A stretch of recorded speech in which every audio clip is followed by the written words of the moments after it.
Инфо.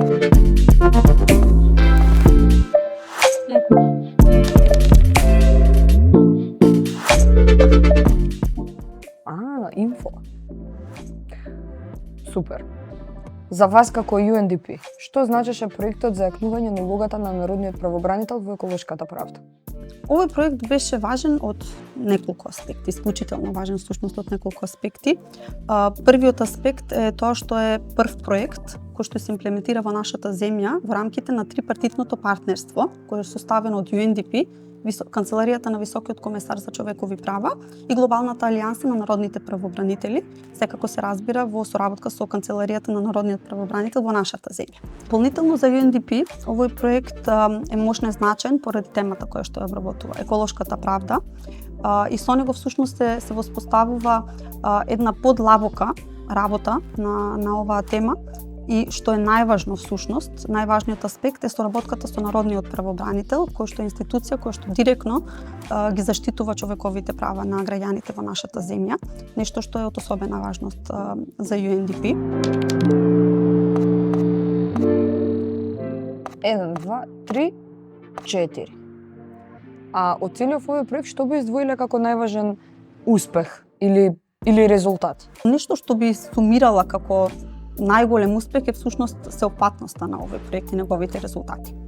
Ние организиравме многу конференции меѓународни, правевме активности за зајакнување на капацитетите на народниот правобранител, се креира и документи за одлучување и креирање на политики и сето ова донесе до конкретни резултати, односно зголемување на бројот на представките пред народниот правобранител во врска со заштитата на животната средина. Дали има некаква статистика околу тоа?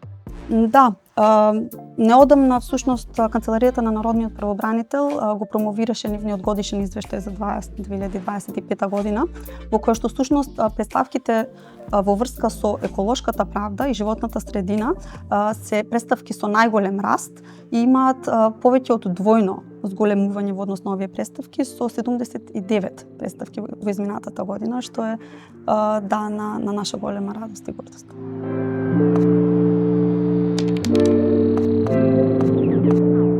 Да си влечам картичка.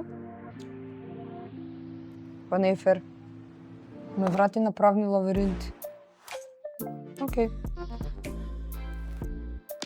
А од целиот проект, која информација би ја издвоила како највпечатлива и која произлегла при имплементација на проектот?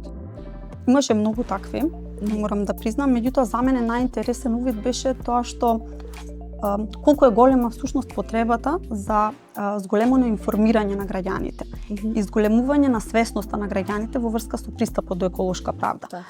Иако еколошките проблеми се нешто што не засегаат сите нас, има директно влијание врз сите нас, голем дел од граѓаните не се свесни за пристапот до еколошка правда и тоа дека институцијата народен правобранител е тука за да ги заштити овие права.